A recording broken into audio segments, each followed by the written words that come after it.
Class में संघ राज्य क्षेत्र के बारे में पढ़ेंगे।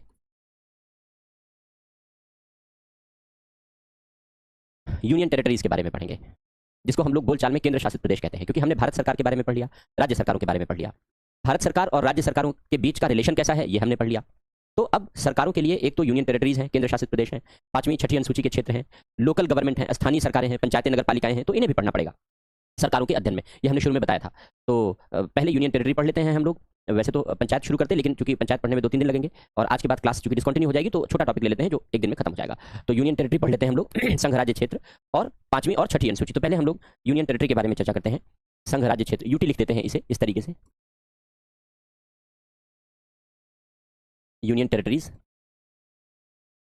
संघ राज्य क्षेत्र, इसको हम लोग कहते हैं केंद्र द्वारा शासित क्षेत्र, जिनका शासन केंद्र चलाता है। भाग 8 है, आर्टिकल 239 से लेकर के 241 है।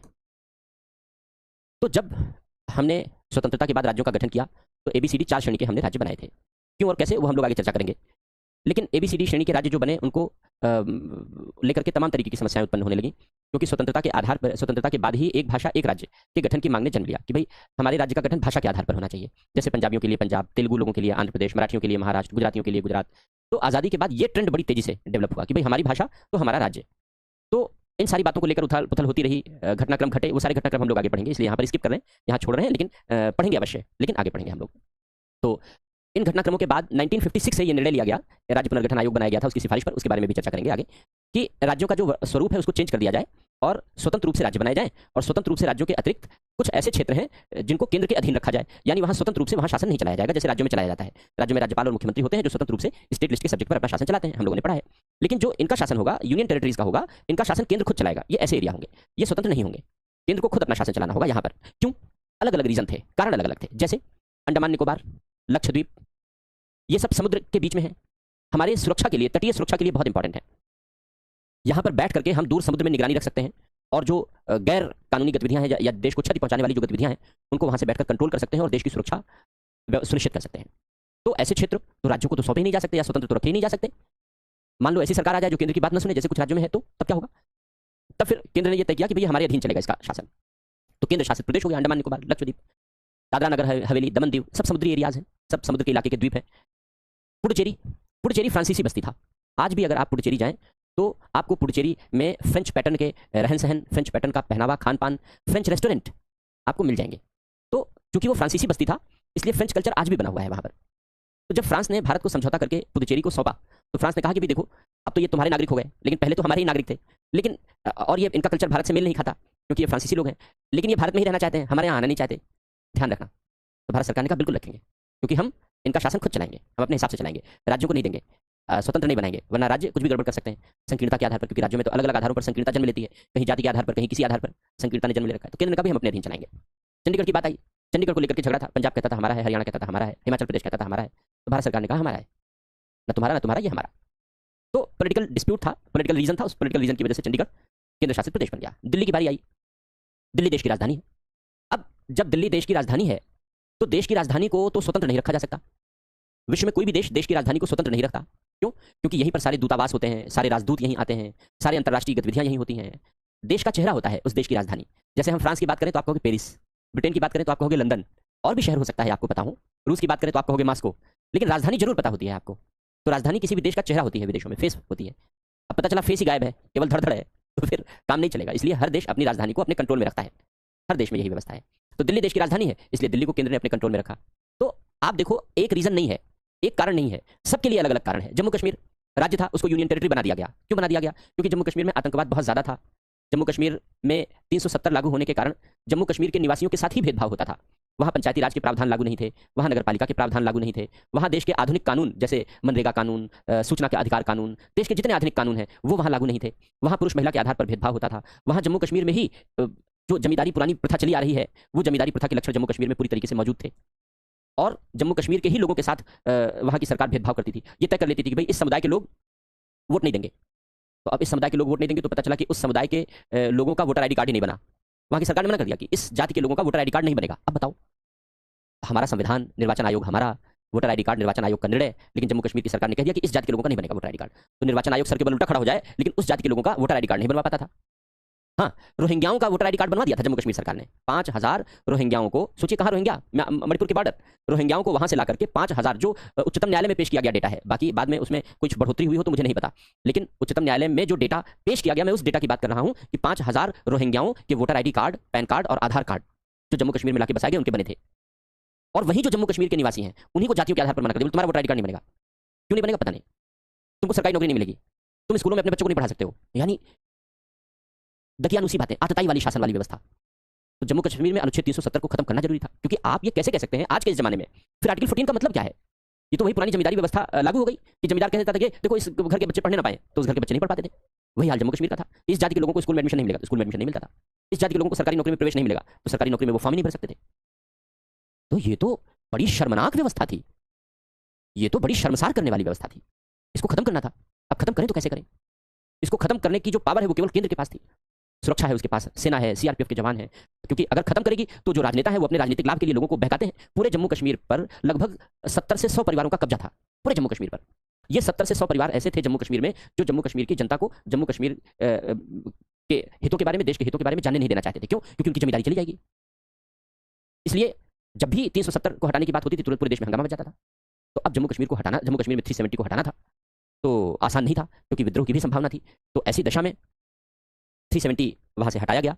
इसके लिए जम्मू कश्मीर को यूनियन टेरिटरी डिक्लेयर कर दिया गया कि जम्मू कश्मीर केंद्र के अधीन कुछ दिन रहेगा। सरकार ने उस समय भी घोषणा की कि अस्थायी रूप से रहेगा, इस समय भी घोषणा की कि अस्थायी रूप से है।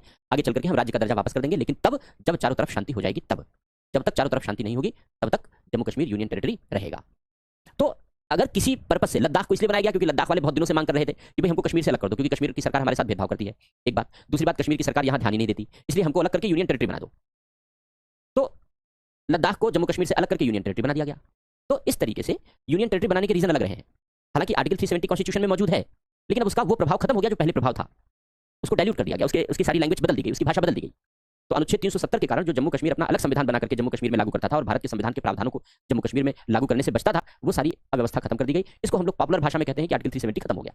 लेकिन हकीकत यह है कि आर्टिकल 370 का प्रभाव खत्म हो गया, जो पुराना वाला प्रभाव था, क्योंकि उसकी भाषा पूरी तरीके से चेंज हो गई। अब जम्मू कश्मीर की सरकार को कोई भी एडिशनल अधिकार नहीं होंगे जैसे पहले हुआ करते थे भेदभाव वाले। अब भारत का संविधान, या इसको सरल भाषा में कहो कि जब तक 370 अपने पुराने अस्तित्व में था तब तक भारत का संविधान पूरी तरीके से और भारत के कानून पूरी तरीके से जम्मू कश्मीर पर लागू नहीं होते थे। लेकिन 370 के उन पुराने प्रावधानों को रद्द कर दिया गया, इसलिए भारत का संविधान पूरी तरीके से और भारत के कानून पूरी तरीके से अब जम्मू कश्मीर पर लागू होने लगे हैं। इसको सरल भाषा में आप ऐसे समझ सकते हो। तो अलग अलग रीजन से यूनियन टेरिटरीज बनाई गई हैं, मैंने इस बात को समझाने की कोशिश की। अब जब यूनियन टेरिटरी अलग अलग रीजन से बनी तो वर्तमान समय में 8 है ना, 8 यूनियन टेरिटरीज हैं वर्तमान समय में, जिनकी हमने अभी चर्चा की एक एक करके। तो अब इन यूनियन टेरिटरीज का प्रशासन कैसे चलेगा, कैसे अलग अलग चलाया जाएगा? आर्टिकल 239 क्लॉज 1 ये कहता है कि यूनियन टेरिटरी, मैं शॉर्ट में ही लिखूंगा, यूनियन टेरिटरी संघ राज्य क्षेत्र, यूनियन टेरिटरी का प्रशासन राष्ट्रपति द्वारा चलाया जाएगा। क्योंकि केंद्र के अधीन है ना, इसको केंद्र शासित क्षेत्र कह देते हैं, इसको केंद्र शासित क्षेत्र कह देते हैं। तो केंद्र के अधीन है, ये केंद्र द्वारा शासित है। तो यूनियन टेरिटरी का सारा प्रशासन कौन चलाएगा? राष्ट्रपति चलाएगा।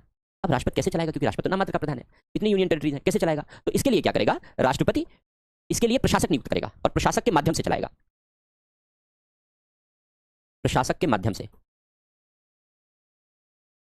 स्वयं के द्वारा नियुक्त, इसको कहेंगे एडमिनिस्ट्रेटर। राष्ट्रपति एडमिनिस्ट्रेटर अपॉइंट करेगा, प्रशासक नियुक्त करेगा और उस प्रशासक के माध्यम से इसका शासन चलाएगा, यूनियन टेरिटरी का शासन चलाएगा। अब इस प्रशासक का नाम बदला जा सकता है, इसका नाम बदल सकते हैं, नाम चेंज कर सकते हैं। कौन करेगा? राष्ट्रपति कर सकता है। जैसे दिल्ली में उपराज्यपाल है, जम्मू कश्मीर में उपराज्यपाल है, लेफ्टिनेंट गवर्नर है। हमने जब गवर्नर पढ़ा था तो लेफ्टिनेंट गवर्नर और गवर्नर के बीच डिफरेंस हमने बताया था आपको कि राज्यपाल राज्य का कार्यपालक प्रधान होता है, स्वतंत्र रूप से राज्य का शासन, राज्य का संवैधानिक प्रधान होता है। लेकिन जो उपराज्यपाल है वो केवल केंद्र शासित प्रदेशों में होता है, राज्यों में नहीं होता। नंबर 1, ये स्वतंत्र पद नहीं होता, ये राष्ट्रपति के अधीन काम करता है, राष्ट्रपति का एजेंट होता है, राष्ट्रपति का एजेंट होता है क्योंकि ये प्रशासक होता है। राज्यपाल के पास राज्यों में वास्तविक शक्तियां नहीं होती, लेकिन प्रशासक के पास, या उपराज्यपाल कह लो, मुख्य आयुक्त कह लो, नाम कुछ भी बदले जा सकते हैं, लेकिन प्रशासक के पास यानी उपराज्यपाल के पास वास्तविक शक्तियां होती हैं, वास्तविक पावर होती है। इस तरीके से शासन चलता है। अब मान लो किसी भी यूनियन टेरिटरी में उपराज्यपाल का पद रिक्त हो या प्रशासक का पद रिक्त हो, आर्टिकल 239(2) कहता है यदि किसी यूनियन टेरिटरी में प्रशासक का पद रिक्त है अगर किसी यूनियन टेरिटरी में प्रशासक का पद खाली है, त्यागपत्र दे दे, राष्ट्रपति हटा दे अचानक, किसी भी रीजन से मृत्यु हो जाए, तब क्या होगा? यदि किसी यूनियन टेरिटरी में प्रशासक का पद रिक्त है तो किसी निकट राज्य के राज्यपाल को प्रशासक का अतिरिक्त कार्य दिया जा सकेगा। अभी लिख दे रहा हूं, समझा दे रहा हूं, कहीं कोई क्वेश्चन होगा तो दिमाग में रखना। अंत में क्वेश्चन लेंगे तब आंसर करेंगे, तब जब पढ़ लेंगे फिर क्वेश्चन आंसर करेंगे। पहले थोड़ा पढ़ते भी रहें क्योंकि बीच बीच में क्वेश्चन देखने में फिर डिस्टर्बेंस होता है, तो इसलिए अभी पढ़ लेते हैं, फिर बाद में क्वेश्चन आंसर करेंगे, बाद में क्वेश्चन आपके लेंगे। तो यदि किसी यूनियन टेरिटरी में, अगर किसी संघराज्य क्षेत्र में, दिल्ली हो गई, चंडीगढ़ हो गया, पुडुचेरी हो गया, किसी भी यूनियन टेरिटरी में प्रशासक का पद खाली है, किसी भी रीजन से त्यागपत्र दे दिया, मृत्यु हो गई, हटा दिया गया, तो अचानक कोई प्रशासक नियुक्त नहीं किया जा सका, तब क्या किया जाएगा? तो किसी नजदीक के राज्य के राज्यपाल को उसका अतिरिक्त कार्य दे दिया जाएगा। और जब राज्यपाल यूनियन टेरिटरी के प्रशासक के रूप में कार्य करेगा, ऐसी दशा में राज्यपाल यूनियन टेरिटरी के प्रशासक के रूप में राज्य की मंत्रिपरिषद से स्वतंत्र होकर कार्य करेगा। इसका क्या मतलब हुआ? इसका मतलब यह है कि भाई हमने राज्यपाल के बारे में तो ये पढ़ा है कि राज्यपाल मंत्रिपरिषद की सलाह से काम करता है, जैसे राष्ट्रपति मंत्रिपरिषद की सलाह से काम करता है, वैसे राज्यपाल मंत्रिपरिषद की सलाह से काम करता है, हम लोगों ने तो ये पढ़ा है। तो अब अगर राज्यपाल यूनियन टेरिटरी के प्रशासक के रूप में कार्य करेगा, तो क्या यूनियन टेरिटरी के प्रशासक के रूप में वो मंत्रिपरिषद की सलाह से काम करेगा? तो आर्टिकल 239 क्लॉज 2 इसका स्पष्टीकरण दे देता है कि नहीं, अपने विवेक से काम करेगा। वह यूनियन टेरिटरी के प्रशासक की हैसियत से जब काम करेगा तो राज्य की मंत्रिपरिषद की सलाह नहीं मानेगा, क्योंकि राज्य की मंत्रिपरिषद उसी राज्य की सीमा तक रहेगी, और ये किसी यूनियन टेरिटरी का प्रशासक है जो राज्य की सीमा से बाहर है, तो यहां सलाह काम नहीं आएगी, यहां सलाह नहीं मानी जाएगी। तो यहां यह स्पष्टीकरण कर दिया गया। अब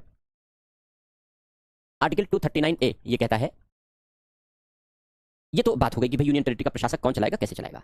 लेकिन हम लोगों ने देखा है कि दिल्ली में विधानसभा है और मुख्यमंत्री भी है, पुडुचेरी में भी विधानसभा है, मुख्यमंत्री है, जम्मू कश्मीर में बना दी गई, अभी इलेक्शन होने जा रहा है, तो जम्मू कश्मीर में भी विधानसभा है, उसका इलेक्शन होने जा रहा है, इलेक्शन होकर वहां भी मुख्यमंत्री आएगा। तो ये क्या गड़बड़ है? ये गड़बड़ नहीं है। एक्चुअली जिन यूनियन टेरिटरीज की जनसंख्या ज्यादा है, या जहां का शासन चलाना थोड़ा जटिल है, या यूं कहें जटिल ना कहें, वहां का शासन चलाने की जिम्मेदारी वहां के स्थानीय लोगों को दी जा सकती है, वहां पर विधानसभा का गठन किया जा सकता है। ऐसे क्षेत्रों में, हर जगह नहीं किया जा सकता, लेकिन ऐसे क्षेत्रों में किया जा सकता है। जैसे दिल्ली की पॉपुलेशन बहुत है, 2.5-3 करोड़ के आसपास है दिल्ली की पॉपुलेशन, विश्व के अनेक देशों से ज्यादा है अकेले दिल्ली की पॉपुलेशन। तो ऐसी दशा में दिल्ली में जो स्थानीय मुद्दे हैं, लोकल मुद्दे का मतलब है भाई कूड़ा नहीं उठ रहा है, अब कूड़ा राष्ट्रपति थोड़ी उठवाएगा, ये जिम्मेदारी दे दीजिए। हालांकि नहीं उठ रहा है, अभी हाईकोर्ट ने, हमने आपको बताया परसों, हाईकोर्ट ने बड़ी फटकार लगाई दिल्ली सरकार को और एमसीडी को, बोले सड़क पर कूड़े फैले रहते हैं, तुम लोग कूड़ा तक नहीं उठवा पाते हो। 21वीं शताब्दी में अगर हाईकोर्ट ये कहे सरकारों से कि कूड़ा नहीं उठवा पाते हो, तो बड़ी चिंता की बात है। तो कल से दिल्ली में बारिश हो रही है, चारों तरफ दिल्ली में इतना पानी भरा हुआ है, इतनी वाटर लॉगिंग है कि आपसे बयान नहीं कर सकता। तैर के जाना है, नाले का दरिया है, तैर के जाना है, सीवर का दरिया है, तैर के जाना है, साफ सफाई है, यातायात का प्रबंध करना है, इतनी ज्यादा है।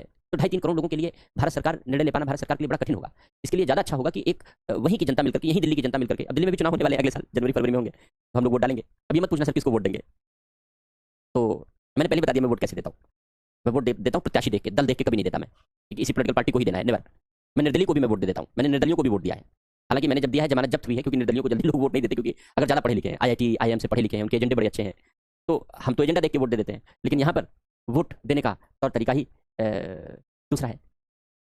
तो एनीवे, तो दिल्ली में विधानसभा बना दी गई, पुडुचेरी में बना दी गई, जम्मू कश्मीर में बना दी गई, लोकल लेवल पर चीजों को मैनेज करने के लिए, जहां जनसंख्या ज्यादा है स्थानीय लोगों के लिए। तो कैसे बनाई जाएगी? आर्टिकल 239 कहता है कि किसी यूनियन टेरिटरी में विधानसभा एवं मंत्रिपरिषद, विधानसभा बनेगी तो मंत्रिपरिषद भी बनेगी, मुख्यमंत्री भी बनेगा, मंत्रिपरिषद का गठन या समापन कौन करेगा? संसद करेगी।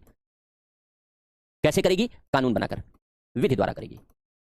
विधि द्वारा संसद विधि बनाएगी, कानून बनाएगी, और कानून बना करके किसी भी यूनियन टेरिटरी में विधानसभा गठित कर सकती है, मंत्रिपरिषद गठित कर सकती है, मुख्यमंत्री का पद बना सकती है, और अगर किसी में है तो वहां से खत्म भी कर सकती है, दोनों कार्य कर सकती है। यह संसद को यह अधिकार है। तो ऐसी दशा में संसद ने कानून बनाए हैं और इन सबके लिए विधानसभा गठन किया है। जैसे जम्मू कश्मीर के लिए जम्मू कश्मीर राज्य पुनर्गठन अधिनियम बनाया गया है, Jammu Kashmir state reorganisation act बनाया गया है, 150 से ज्यादा सेक्शन वाला कानून है ये, और इसमें जम्मू कश्मीर में विधानसभा के गठन, वहां के उपराज्यपाल, इन सब के बारे में प्रावधान किए गए हैं। अब अगर विधानसभा और मंत्रिपरिषद बनाई जाती है तो इन सब में कितनी सीटें होंगी, कैसे इनकी नियुक्ति की जाएगी, ये सब कुछ कानून में लिखा होगा, ये सब कुछ कानून में बना करके तय किया जाएगा। अलग अलग कानूनों में अलग अलग बातें हो सकती हैं। जैसे जम्मू कश्मीर के राज्यपाल की शक्तियां, उपराज्यपाल की शक्तियां और दिल्ली के उपराज्यपाल की शक्तियां अलग अलग हैं। जम्मू कश्मीर में जब मुख्यमंत्री नियुक्त होगा तो जम्मू कश्मीर के मुख्यमंत्री के नियुक्त करने का तरीका, दिल्ली के मुख्यमंत्री के नियुक्त करने का तरीका अलग अलग है। दिल्ली में मुख्यमंत्री की नियुक्ति राष्ट्रपति करता है, प्रेसिडेंट करेगा, और जम्मू कश्मीर में मुख्यमंत्री की नियुक्ति वहां का उपराज्यपाल करेगा। तो प्रावधान एक जैसे नहीं होते। क्यों? क्योंकि संसद कानून बना के करेगी, संविधान में तो लिखा नहीं है, संसद कानून बना करके करेगी, तो अलग अलग यूनियन टेरिटरी के लिए अलग अलग प्रावधान किए जा सकते हैं। फिलहाल दिल्ली के बारे में हम लोग पढ़ लेते हैं, क्योंकि दिल्ली के बारे में जानने की बड़ी इच्छा रहती है।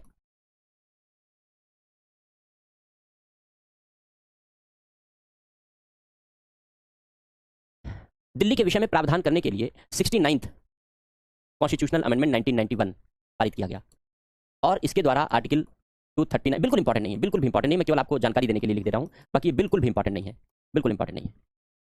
तो दिल्ली के लिए 69th कॉन्स्टिट्यूशनल अमेंडमेंट पारित किया गया, और उस अमेंडमेंट के लिए, उस अमेंडमेंट के माध्यम से दो अलग अनुच्छेद जोड़े गए। आर्टिकल 239A में ये दो अनुच्छेद जोड़ दिए गए, और इन अनुच्छेदों के माध्यम से दिल्ली के बारे में सारे प्रावधान लिखे गए। अब मैं इन्हें हटा देता हूँ, क्योंकि ये हमारे लिए बिल्कुल इंपॉर्टेंट नहीं है, इसलिए जानना जरूरी नहीं है। अब यहाँ पे संशोधन क्यों किया गया? क्योंकि कानून बना के भी तो किया जा सकता था। संशोधन इसलिए किया गया क्योंकि बहुत सारे चेंजेस लाए गए।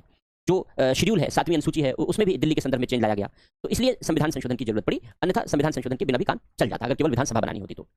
इसके लिए जो दिल्ली का नाम है वो बदल दिया गया, और इसको कहा गया राष्ट्रीय राजधानी राज्य क्षेत्र Delhi, national capital territory Delhi, NCT Delhi. तो वास्तव में दिल्ली का पूरा नाम ये है, लेते नहीं हम लोग ये पूरा नाम क्योंकि ये पूरा नाम लिया नहीं जाता कहीं, लेकिन दिल्ली का वास्तव में पूरा नाम यही है अब, NCT Delhi, national capital territory Delhi. Delhi में एक विधानसभा का गठन किया गया, जिसमें 70 सीटें होंगी, 70 सदस्य होंगे, 70 सीटें होंगी, सभी चुनी जाएंगी, सभी का निर्वाचन होगा। इसके अलावा एक मंत्रिपरिषद का गठन किया गया, मुख्यमंत्री सहित मंत्रिपरिषद की सदस्य संख्या 7 कर दी गई। अब देखो, हमने जब स्टेट पढ़ा था तो हमने आपको बताया था किसी राज्य में मुख्यमंत्री सहित मंत्रिपरिषद की न्यूनतम संख्या, मिनिमम संख्या कितनी हो सकती है, लिखा था मैंने आपको, मैक्सिमम और मिनिमम। मैक्सिमम विधानसभा की कुल संख्या का 15%, और मिनिमम 12 हो सकती है। लेकिन दिल्ली में कितने होंगे? क्योंकि दिल्ली राज्य नहीं है, यूनियन टेरिटरी है, तो दिल्ली में मुख्यमंत्री सहित मंत्रिपरिषद की कुल सदस्य संख्या कितनी हो सकती है? 7 होगी। दिल्ली के मुख्यमंत्री की नियुक्ति कौन करेगा? राष्ट्रपति द्वारा। यह ध्यान रखने वाली बात है, दिल्ली के मुख्यमंत्री की नियुक्ति राष्ट्रपति करेगा, उपराज्यपाल नहीं करेगा। जम्मू कश्मीर के मुख्यमंत्री की नियुक्ति उपराज्यपाल करेगा, लेकिन यहां पर राष्ट्रपति करेगा। अन्य मंत्रियों की नियुक्ति भी राष्ट्रपति करेगा, मुख्यमंत्री के परामर्श से, मुख्यमंत्री के परामर्श से नियुक्त करेगा अन्य मंत्रियों को राष्ट्रपति। वैसे ही मंत्रियों का दोहरा उत्तरदायित्व भी है, जैसे हम लोगों ने पढ़ा है अब तक। मंत्री राष्ट्रपति के प्रति, राष्ट्रपति के प्रसाद पर्यंत पद धारण करेंगे। इसका मतलब यह हुआ कि राष्ट्रपति के प्रति व्यक्तिगत रूप से उत्तरदायी होंगे। संसदीय प्रणाली है, उत्तरदायी प्रणाली है, उत्तरदायी वाली ये व्यवस्था संसदीय प्रणाली में हर जगह पाई जाएगी, तो यहां भी ये व्यवस्था बनाई गई है। ये उत्तरदायित्व के सिद्धांत हम लोग ऑलरेडी पढ़ चुके हैं, संसदीय प्रणाली में भी, भारत सरकार में भी, राज्य सरकारों में भी। और संपूर्ण मंत्रिपरिषद, दिल्ली की जो संपूर्ण मंत्रिपरिषद है, दिल्ली विधानसभा के प्रति, दिल्ली विधानसभा के प्रति सामूहिक रूप से उत्तरदायी होगी। जैसे सामूहिक उत्तरदायित्व का सिद्धांत संसदीय प्रणाली में अपनाया गया है, ठीक वैसे ही यहां भी है, प्रावधान अपनाया गया, कोई अंतर नहीं है इसमें, चीज वही है। इस तरीके से दिल्ली की व्यवस्था बनाई गई। अब दिल्ली की जो विधानसभा है, संसद संघ सूची के विषय पर कानून बनाती है, राज्य राज्य सूची के विषय पर कानून बनाते हैं, और दोनों मिलकर समवर्ती सूची के विषय पर भी कानून बना सकते हैं। तो दिल्ली विधानसभा को भी राज्य सूची के विषय पर कानून बनाने की शक्ति दी गई है दिल्ली विधानसभा को। लेकिन एक अपवाद है। अपवाद क्या है? दिल्ली विधानसभा निम्नलिखित विषयों को छोड़कर, निम्नलिखित विषयों को छोड़कर, मैंने लिख दिया शॉर्ट में, आप नहीं लिख सकते एग्जाम में, आपको पूरा लिखना पड़ेगा। निम्नलिखित विषयों को छोड़कर, दिल्ली विधानसभा निम्नलिखित विषयों को छोड़कर राज्य सूची के सभी विषयों पर कानून बना सकती है। कौन से विषय हैं? नंबर 1, नंबर 2, नंबर 18, 64, 65, 66, 3 हैं, ये 6 हैं। 6 विषय को छोड़कर दिल्ली की विधानसभा सब पर कानून बना सकती है। 3 कौन है? पहला है कानून व्यवस्था, दूसरा है पुलिस, तीसरा है भूमि, चौथा है अपराध, और ये दोनों न्यायालय। की प्रक्रिया और फीस, इन सबसे जुड़े हुए हैं। 65 66 न्यायालय की प्रक्रिया है, 66 न्यायालय की फीस है। तो इन 6 विषयों को छोड़ दीजिए। इसके अलावा स्टेट लिस्ट में जितने सब्जेक्ट, कितने सब्जेक्ट हैं स्टेट लिस्ट में, हमने आपको बताया था यूनियन संघ राज्य संबंध में 59 सब्जेक्ट हैं। 66 थे, अब 59 है। तो 59 सब्जेक्ट जितने हैं, उन 59 में से ये 6 हटा दीजिए, बाकी 53 विषयों पर, राज्य सूची के 53 विषयों पर दिल्ली विधानसभा को कानून बनाने की शक्ति है और इस विषय पर प्रशासन चलाने की शक्ति है।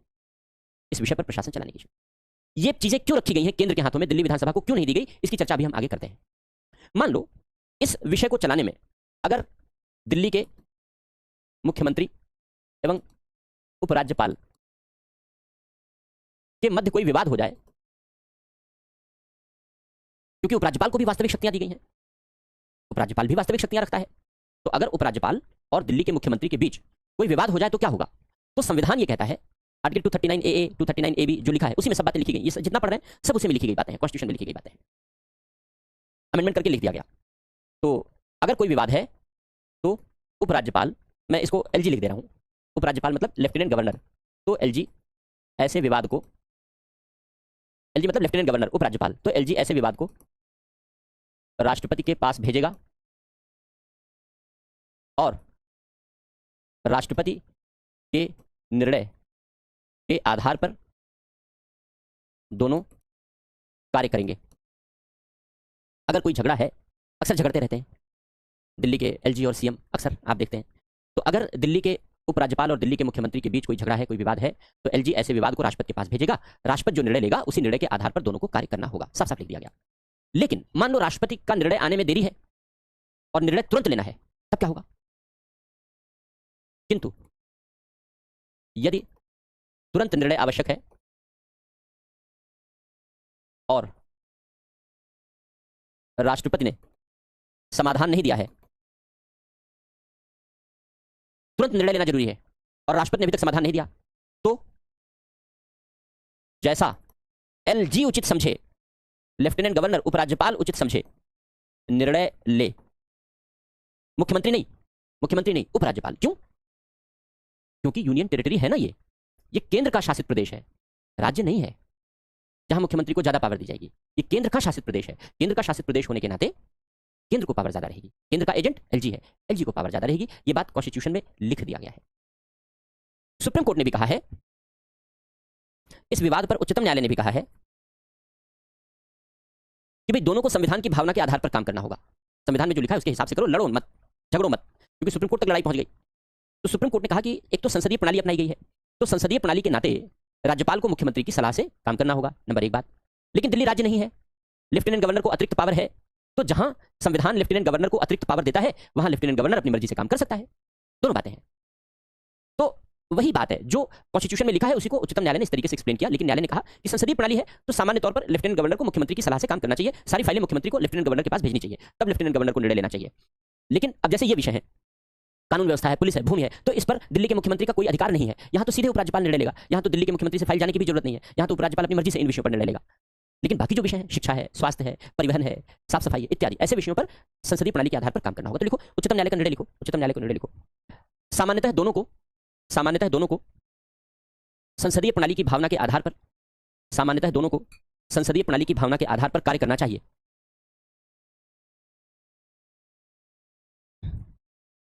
सामान्यतः दोनों को संसदीय प्रणाली की भावना के आधार पर कार्य करना चाहिए, किंतु संसदीय प्रणाली की भावना के आधार पर कार्य करना चाहिए, किंतु मत लिखो, किंतु, और एलजी को, उपराज्यपाल को मुख्यमंत्री की सलाह से कार्य करना चाहिए। यही संसदीय भावना है, यही संसदीय प्रणाली की भावना है, और उपराज्यपाल को मुख्यमंत्री की सलाह से कार्य करना चाहिए। किंतु संविधान में दिए गए प्रावधानों के अनुसार, जो संविधान में दिए गए हैं, जैसे ये सारी बातें हमने लिखी, ये संविधान में लिखी गई हैं, किंतु संविधान में दिए गए प्रावधानों के अनुसार कुछ विषयों पर उपराज्यपाल संविधान में दिए गए प्रावधानों के अनुसार कुछ विषयों पर उपराज्यपाल विवेक से निर्णय ले सकता है, विवेक से निर्णय ले सकता है, अर्थात मुख्यमंत्री की सलाह के बिना, विवेक से निर्णय ले सकता है, अर्थात मुख्यमंत्री की सलाह के बिना। न्यायालय ने साफ साफ कह दिया कि भाई देखो सब कुछ क्लियर है, इसी आधार पर काम करो, झगड़ा लेकर बार बार मेरे पास मत आया करो। तो मामला ऑलमोस्ट सेटल होना चाहिए, लेकिन झगड़ा होता रहता है दोनों के बीच, क्योंकि वो उसके पीछे पॉलिटिकल रीजन ज्यादा है और फैक्ट कम है। अब दिल्ली को लेकर के एक विषय और विवाद में रहता है, हम लोग उसकी चर्चा कर लेते हैं। क्या दिल्ली को स्वतंत्र राज्य का दर्जा दिया जाए?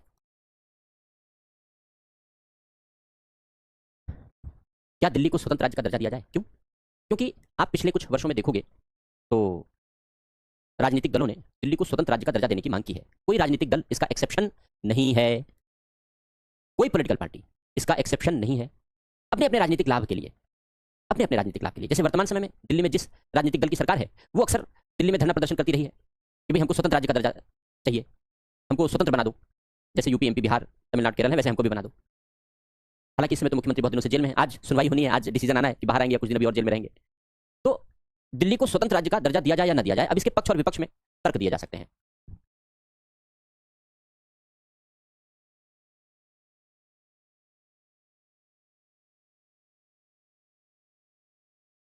विपक्ष में तर्क, पक्ष में तर्क ये दिया जाता है कि भाई दिल्ली की जनसंख्या अधिक है, इसलिए स्वतंत्र शासन होगा तो अच्छा होगा। जनसंख्या अधिक है, अतः स्वतंत्र शासन उपयुक्त होगा। बहुत सारे राज्य हैं जिनकी पॉपुलेशन दिल्ली से कम है, नॉर्थ ईस्ट के सारे राज्यों की पॉपुलेशन दिल्ली से कम है, गोवा दिल्ली से कम है। तो बहुत सारे राज्य हमारे देश में ऐसे हैं जिनकी पॉपुलेशन दिल्ली से कम है। तो दिल्ली की ये कहा जाता है कि भाई यहाँ पॉपुलेशन ज़्यादा है, इसलिए स्वतंत्र शासन दे देंगे तो काम अच्छा चलेगा। दूसरा, पुलिस, भूमि, कानून व्यवस्था जैसे महत्वपूर्ण विषय दिल्ली सरकार के पास होंगे, दिल्ली सरकार के नियंत्रण में होंगे। अभी क्या है, अभी हमने आपको बताया कि पुलिस है, भूमि है, कानून व्यवस्था है, ये सारे विषय दिल्ली सरकार के नियंत्रण में नहीं है, क्योंकि दिल्ली की विधानसभा इन विषयों पर कानून नहीं बना सकती। ये विषय केंद्र के नियंत्रण में है, इन पर सीधे एलजी डिसीजन लेता है, मुख्यमंत्री से कोई राय नहीं लेता, मुख्यमंत्री से कुछ नहीं पूछता। लेकिन अगर स्वतंत्र राज्य बन जाएगा तो ये सारा विषय देना पड़ेगा दिल्ली के लिए। तो ये मोटे तौर पर तर्क दिए जाते हैं कि भाई इसलिए मांग की जाती है कि दिल्ली को स्वतंत्र राज्य का दर्जा दे दिया जाए। लेकिन इसके विपक्ष में भी तर्क हैं, इसके अगेंस्ट भी तर्क दिए जाते हैं कि दर्जा क्यों नहीं देना चाहिए। पहली बात, दिल्ली देश की राजधानी है।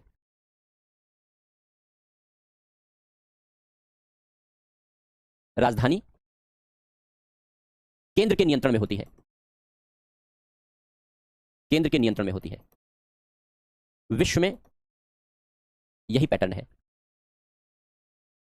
ये तो वही बात हो गई कि भाई अगर अलग राज्य का दर्जा दे दिया जाए दिल्ली को, तो ये तो वही बात हो गई कि मान लो उत्तर प्रदेश है, उत्तर प्रदेश में लखनऊ को अलग राज्य बना दें, कहें लखनऊ राजधानी है, उत्तर प्रदेश की राजधानी लखनऊ है और लखनऊ अलग राज्य है, ये तो गड़बड़ हो जाएगा ना, ये तो नहीं चलेगा। बिहार की राजधानी पटना है और पटना बिहार से अलग है, ऐसा कैसे चलेगा? बिहार की राजधानी पटना है और पटना बिहार से स्वतंत्र है। उत्तर प्रदेश की राजधानी लखनऊ है, लखनऊ उत्तर प्रदेश से स्वतंत्र है। तमिलनाडु की राजधानी चेन्नई है, चेन्नई तमिलनाडु से स्वतंत्र है। तो राजधानी का मतलब क्या है फिर? ये तो अजीब विसंगति होगी, ये तो अजीब गरीब बात होगी। जब राजधानी है, राजधानी मतलब हर कार्यालय का मुख्यालय, राजधानी का मतलब हमारे हर कार्यालय का मुख्यालय। तो अगर हम भारत सरकार हैं तो हमारे सारे कार्यालय का मुख्यालय दिल्ली में है। अगर हम राज्य सरकार हैं तो जिस राज्य की सरकार है, उत्तर प्रदेश की सरकार है तो उत्तर प्रदेश का सारा मुख्यालय लखनऊ में होगा। बिहार सरकार है तो बिहार सरकार का सारा मुख्यालय पटना में होगा। तमिलनाडु सरकार है तो तमिलनाडु सरकार का सारा मुख्यालय चेन्नई में होगा। यही तो है राजधानी का मतलब, वहीं से पूरा प्रदेश चलाया जाएगा, सारे मुख्यालय वहीं होंगे, हेडक्वार्टर्स वहीं होंगे। अब पता चला हेडक्वार्टर ही हमारे कंट्रोल में नहीं है, सब भी कंट्रोल है, सब भी कंट्रोल है, तो शासन कैसे चलेगा? बड़ी हास्यास्पद सी बात है अगर इसको सोचा जाए तो हमारा ही देश अनूठा है और हमारे देश के राजनेता अनूठे हैं। ये मंगल ग्रह से आए हैं जो देश की राजधानी को अलग करने की मांग करते हैं, स्वतंत्र राज्य बनाने की मांग करते हैं। ऐसा आंदोलन विश्व के किसी देश में नहीं है। विश्व में जितने संयुक्त राष्ट्र संघ में देश हैं 193, और इसके अलावा भी कुछ देश ऐसे हैं जो संयुक्त राष्ट्र संघ के मेंबर नहीं है, यानी कुल देशों की संख्या मिला के 200 से ज्यादा है। पूरे विश्व में 200 देशों में से केवल हमारा देश विश्व में अनूठा है जहां पर राजधानी को केंद्र से स्वतंत्र करने का आंदोलन चलता है, मांग की जाती है। क्यों? क्योंकि राजनेता अनूठे हैं, हमारे देश के राजनेता अनूठे हैं, सब मंगल ग्रह से आए, इस धरती के है ही नहीं है, क्योंकि इस धरती के लोगों की समस्याओं से कोई लेना देना ही नहीं है। आपको क्या समस्या है, इससे क्या मतलब? समस्या से मतलब होता तो बेचारे 3 छात्र जिनकी केवल 3 घंटे की बारिश में बेसमेंट में डूबकर मौत हो गई, मौत होती नहीं होती। समस्या से सरोकार होता तो नाला खुला छोड़ देते और महिला और माता और बच्चे की डूबकर मौत होती, क्या नहीं होती? सरोकार नहीं है, सब अवतरित है, सब मंगल से, चंद्रमा से। उनको इस देश की माटी से, इस देश की जमीनी हकीकत से कोई लगाव नहीं है। उनको अपनी कुर्सी चाहिए, सत्ता चाहिए। सत्ता में बने रहने के लिए देश को तोड़ना पड़े, लोगों को तोड़ना पड़े, कुछ भी करना पड़े, सब कुछ करेगा, सत्ता के लिए कुछ भी करेगा। ये वाली सोच आ गई है और यही सोच देश का विखंडन कर रही है। कहीं नॉर्थ ईस्ट में विखंडनकारी शक्तियां जन्म ले रही हैं, कहीं पंजाब में खालिस्तानी है, नक्सली अलग हैं, तरह तरह से। तो ये बेहद घटिया सोच है, राजनीतिक सोच, राजनीतिक पतन के कारण। ये राजनीतिक पतन के कारण है। तो दिल्ली देश की राजधानी है, इसलिए कोई मतलब नहीं है। यदि दिल्ली केंद्र के नियंत्रण में नहीं होगी तो संघ सरकार को अनेक अंतर्राष्ट्रीय व राष्ट्रीय दायित्व का निर्वाह करने में बाधा होगी और विदेशों में देश की छवि दूषित होगी। कैसे, अभी समझाते हैं। विदेशों में देश की छवि दूषित होगी, इसका क्या मतलब हुआ? भारत सरकार को बहुत सारी जिम्मेदारियां निभानी होती हैं अंतर्राष्ट्रीय स्तर पर, राष्ट्रीय स्तर पर। जैसे एक राष्ट्रीय स्तर का एग्जांपल लेते हैं, फिर अंतर्राष्ट्रीय स्तर पर आते हैं। जैसे मान लो किसी दल को राष्ट्रीय दल का दर्जा दिया गया, कब कैसे दिया जाता है आगे पढ़ेंगे इलेक्शन में। किसी दल को नेशनल पॉलिटिकल पार्टी का दर्जा दिया गया, तो नियम यह कहता है कि उस पॉलिटिकल पार्टी को भारत सरकार को देश की राजधानी में यानी दिल्ली में जमीन दिलानी होगी, जिससे वो अपना कार्यालय खोल सके। मेरी बात सुनना गौर से। ये नियम कहता है कि भारत सरकार को, जिस पार्टी को इलेक्शन कमीशन ने नेशनल पॉलिटिकल पार्टी डिक्लेयर कर दिया, उस पॉलिटिकल पार्टी को भारत सरकार को देश की राजधानी दिल्ली में कार्यालय खोलने के लिए जमीन देनी होगी, भूमि देनी होगी। अब भूमि है ही नहीं पास में, तो कहां से देगी भाई? मान लो दिल्ली स्वतंत्र राज्य बन जाए तो भूमि उसके नियंत्रण में चली जाएगी, तब केंद्र के नियंत्रण में होगी नहीं होगी, देगी कहां से? फाइल मूव करती रहेगी, भाई दे दो जमीन, दे दो, उधर देना है, जिम्मेदारी निभानी है। और मान लो झगड़ा वैसा हो जैसे वर्तमान समय में अलग अलग राज्यों के बीच चलता है, पश्चिम बंगाल और भारत सरकार जैसे रिलेशन हो जाए, तब क्या होगा? तब तो पूरे 5 साल नहीं मिलेगी जमीन। उच्चतम न्यायालय का दरवाजा खटखटाना पड़ेगा उस पॉलिटिकल पार्टी को, जनाब जमीन नहीं दे रहे हैं कार्यालय खोलने के लिए, नियम ये कहता है। तो क्या ऐसी अव्यवस्था बनाना चाहते हैं देश में? ना, क्योंकि भारत सरकार को राज्य सरकारों के संदर्भ में अनेक जिम्मेदारियां निभानी होती हैं जो दिल्ली के केंद्र के नियंत्रण में रहकर ही निभाई जा सकती है। ऐसे ही अंतर्राष्ट्रीय स्तर पर कोई भी दूतावास का अधिकारी आता है भारत में, राजदूत आते हैं, दूतावास के अधिकारी आते हैं, तो सारे दूतावास यहीं पर हैं, सारे दूतावास यहीं हैं। अब उन सारे दूतावास की सुरक्षा, उन सारे दूतावास के अधिकारियों की सुरक्षा भारत सरकार की जिम्मेदारी है। क्योंकि कोई देश अपने अधिकारियों को, अपने दूत को भेज रहा है तो भारत सरकार की गारंटी पर भेज रहा है कि तुम सुरक्षा दोगे इसको। अब भारत सरकार अमेरिका से कहे कि भाई देखो तुम अपना दूत तो भेज रहे हो, लेकिन दिल्ली की पुलिस हमारे कंट्रोल में नहीं है क्योंकि दिल्ली को स्वतंत्र राज्य बना दिया है, तो सुरक्षा तो हम नहीं दे पाएंगे। तो अब अमेरिका में भारत की क्या इज्जत रह जाएगी? विदेशों में भारत की क्या इज्जत रह जाएगी कि भारत एक ऐसा देश है जहां पर राजधानी की पुलिस भारत सरकार के कंट्रोल में नहीं है, तो वो हमारे अधिकारियों को, हमारे दूतावासों को सुरक्षा कैसे देगी? तो इससे विदेशों में भारत की छवि खराब होगी। कैसे खराब होती है इसकी एक बानगी आपको देता हूं, एक एग्जांपल आपको देता हूं। अभी पिछले साल गर्मी की बात है, पिछले साल, इस साल की नहीं, पिछले साल गर्मी की बात है। 2-3 दूतावासों ने भारत के राष्ट्रपति को लेटर लिखा कि जनाब दिल्ली सरकार को हमने 3 महीने पहले लेटर लिखा था कि हमारे दूतावास में वाटर सप्लाई नहीं आ रही है, वाटर सप्लाई बहुत पुअर है, नहीं आ रही है, कभी कभार पानी आता है, कैसे काम चलेगा? 3 महीने गुजर गए, दिल्ली की सरकार ने हमारे दूतावास में पानी का प्रबंध करने के लिए कोई व्यवस्था नहीं की। अब सोचो, जब उन दूतावास के अधिकारियों ने अपने प्रधानमंत्री, अपने राष्ट्रपति को बताया होगा कि 3 महीने से भारत में पानी नहीं मिल रहा है, कितनी नाक कटी होगी। उन्होंने कहा होगा लिखो सरकार को, तो भाई जल दिल्ली सरकार के नियंत्रण में आता है, तो लिखा उन्होंने दिल्ली सरकार को। दिल्ली सरकार 3 महीने से फाइल दबाए बैठी थी, क्यों? क्योंकि उसे लगा कि केंद्र में जो दल है उसकी नाक कटे तो ज्यादा अच्छा है, नाक मोदी की कटेगी। अब इनको ये नहीं समझ में आ रहा कि नाक मोदी की नहीं, नाक देश की कट रही है। तुम प्रधानमंत्री से बदला लेने के चक्कर में तुम देश की छवि भारत विदेशों में खराब कर रहे हो, लेकिन नहीं दिया पानी। 3 महीने से बेचारे दूतावास लिखा पढ़ी करते रहे। फिर थक हार करके उन दूतावासों ने भारत के राष्ट्रपति को पत्र लिखा कि कृपया आप संज्ञान लें। तो जब राष्ट्रपति ने संज्ञान लिया तब जाके उन दूतावासों में पानी उपलब्ध कराया गया। क्या विदेशों में भारत की ऐसी छवि बनाना चाहते? और अगर दिल्ली को स्वतंत्र राज्य का दर्जा दे दिया जाए तो यही हालत होगी जो मैंने अभी बताया। ये तो एक बात मैंने बताई, ऐसे न जाने कितनी समस्याएं पैदा होंगी, न जाने कितनी। मैं ऐसी सैकड़ों समस्याएं गिना सकता हूं आपको। एग्जाम्पल के लिए 1-2 काफी है। एक बात, अब इसको देखो पॉजिटिवली मैनिपुलेट कैसे करते हैं। ये तो नेगेटिव एस्पेक्ट हो गया, इसका एक पॉजिटिव एस्पेक्ट भी देखो। पॉजिटिव एस्पेक्ट क्या है कि अगर दिल्ली की पुलिस भारत सरकार के नियंत्रण में है तो विदेशों पर भी इसका दबदबा पड़ता है। कैसे दबदबा पड़ता है? जब ऋषि सुनक ब्रिटेन के प्रधानमंत्री थे तो भारत के दूतावास पर, जो वहां पर दूतावास है ब्रिटेन में, लंदन में, वहां पर कुछ लोगों ने हमला बोल दिया क्योंकि वो सिख समुदाय से जुड़े हुए थे और खालिस्तानी मूवमेंट चलाने वाले नेता कनाडा, अमेरिका, ब्रिटेन में मौजूद हैं। इसलिए उनको वहां भी वोट बैंक हित आए। वोट बैंक के हित को ध्यान में रखते हुए ऋषि सुनक ने उन दंगाइयों पर कोई कार्यवाही नहीं की, जबकि उन्होंने कार्यालय को जलाने की कोशिश की, आग लगाने की कोशिश की। दंगाइयों पर कोई कार्यवाही नहीं की गई। अब हमारे लिए बड़ी मुसीबत की बात, क्योंकि हमारे ही भारतीय मूल का व्यक्ति प्रधानमंत्री है और वो दंगाइयों पर कार्रवाई नहीं कर रहा है जो भारत सरकार का दूतावास जलाने पर तुले हुए हैं, तिरंगे का अपमान कर रहे हैं। तो फिर हमारे सरकार ने कुछ नहीं किया, एक छोटा सा डिसीजन लिया। डिसीजन क्या लिया? आप कभी दिल्ली आओगे तो आप देखोगे जो यहाँ पर दूतावास के एरिया हैं, उन सारे दूतावास के सामने पुलिस पिकेट लगी होती है। पुलिस का वो पीले रंग का एक बैरिकेड होता है ना, वो बैरिकेड लगा होता है, 2-4 पुलिस वाले खड़े होते हैं, पुलिस की पिकेट खड़ी होती है। तो ये रहता है कि हाँ भाई यहाँ सुरक्षा है, कोई भी मनमाने तरीके से नहीं आ सकता। तो जब वहां की सरकार ने कोई डिसीजन नहीं लिया दंगाइयों को नियंत्रित करने के लिए, तो हमारी सरकार ने आदेश दिया कि पुलिस पिकेट वहां से हटा लो और जो पीला वाला वो बैरिकेड लगाए रहते हो, वो टो करने वाला वाहन बुलाओ, उठा ले जाओ उसको। फिर क्या था, दिल्ली पुलिस आई, उसने टो करने वाला वाहन लाई, उसने पुलिस पिकेट वाला वो बैरिकेड पीला वाला उठाया, लेके चली गई। जो पुलिस पिकेट खड़ी रहती थी वो भी गायब हो गई। अब दूतावास के जो सुरक्षाकर्मी थे उनके कान खड़े हो गए कि ये क्या हो गया, ये तो गड़बड़ हो गया, हमारी तो फिर कोई सुरक्षा ही नहीं रह जाएगी। उन्होंने अपने अधिकारियों को बताया, अधिकारियों ने भारत सरकार से पूछा कि चले गए, तो उन्होंने कहा हाँ चले गए, कोई बात नहीं। तब जो कूटनीति समझने वाले लोग हैं वो समझ गए कि अरे गड़बड़ हो गई, क्योंकि वहां दूतावास के दंगाइयों के खिलाफ कोई कार्रवाई ब्रिटेन की सरकार ने नहीं की, इसलिए भारत सरकार ने यहां सुरक्षा वापस ले ली। उसका परिणाम यह हुआ कि ब्रिटेन की सरकार ने तुरंत आदेश दिया कि पकड़ो दंगाइयों को, बंद करो जेल में। तो दिल्ली पुलिस अंतर्राष्ट्रीय स्तर पर कूटनीतिक दबाव बनाने में भारत सरकार की मदद कर सकती है। अब मान लो दिल्ली पुलिस केंद्र के नियंत्रण में होती, केंद्र सरकार कहती राज्य से, दिल्ली राज्य से कि भाई तुम पुलिस हटा लो, दिल्ली राज्य कहता नहीं मैं तो नहीं हटाऊंगा, मुझे तो मजा आ रहा है तुमको परेशान करने में, तब क्या होता, तो मुश्किल होती ना।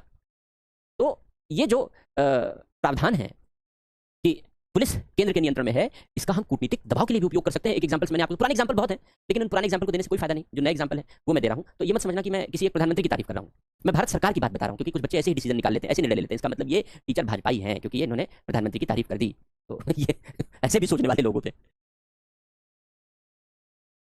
तो यहां बात भारत सरकार की हो रही है। तीसरी बात, क्योंकि दिल्ली की पुलिस सीधे किसी राज्य के नियंत्रण में नहीं है, दिल्ली सरकार का नियंत्रण नहीं है, इसलिए दिल्ली की पुलिस अन्य राज्यों की तुलना में अधिक स्वतंत्र है और उसका पॉलिटिकल मैनिपुलेशन पॉसिबल नहीं है, कम होता है। दिल्ली की पुलिस पर राजनीतिक हस्तक्षेप कम है, क्योंकि केंद्र का नियंत्रण है, केंद्र के पास इतनी फुर्सत कहां है, गृहमंत्री के पास, प्रधानमंत्री के पास इतनी फुर्सत कहां है कि दिल्ली के विषय पर काम करेंगे, उनको पूरा देश देखना है, अंतर्राष्ट्रीय स्तर पर देखना है, तरह तरह के समीकरण बदलना है। अल नहयान यहाँ आए थे अभी यात्रा पर और हमसे ऊर्जा क्षेत्र में समझौता करके गए और वापस जाकर के चीन की बीआरआई को सपोर्ट करने लगे। अब चीन की बीआरआई को सपोर्ट करने लगे तो फिर हम चीन के बीआरआई के दुश्मन है। तो अंतर्राष्ट्रीय स्तर पर संबंधों को चलाना इतना आसान थोड़ी है। तो जो तीसरा प्रावधान है, दिल्ली पुलिस संघ के नियंत्रण में होने के कारण अपेक्षाकृत राजनीतिक हस्तक्षेप से मुक्त है। राजनीतिक हस्तक्षेप तो रहता ही है, लेकिन जैसा कि अन्य राज्यों में रहता है, राज्यों में तो बहुत रहता है, राज्यों में तो बहुत रहता है, लेकिन यहां कम रहता है। तो बच्चे ये है, अब निष्कर्ष तुम खुद निकाल लो कि दिल्ली को स्वतंत्र राज्य का दर्जा देना चाहिए या नहीं देना चाहिए। तो निष्कर्ष में हम लोग लिखेंगे कि दिल्ली को स्वतंत्र राज्य का दर्जा देना भारत के हितों के विरुद्ध होगा, जबकि दिल्ली को स्वतंत्र राज्य का दर्जा देने से अधिक हितों की पूर्ति नहीं होगी, कोई बड़े लाभ नहीं होंगे, लेकिन दर्जा दे देने से नुकसान ज्यादा होगा, तो दर्जा नहीं देना चाहिए। मेरा तो कंक्लूजन यही है, आप भी इस डिस्कशन के आधार पर अपना कंक्लूजन निकाल सकते हो। तो ये हो गया यूनियन टेरिटरी के बारे में, संघ राज्य क्षेत्र के बारे में। अब यूनियन टेरिटरी के बाद, संघ राज्य क्षेत्र के बाद, ये छोटा सा टॉपिक था तो हम लोगों ने कंप्लीट कर लिया यूनियन टेरिटरी। अब छोटा सा अगला टॉपिक है अनुसूचित एवं जनजातीय क्षेत्रों का प्रशासन।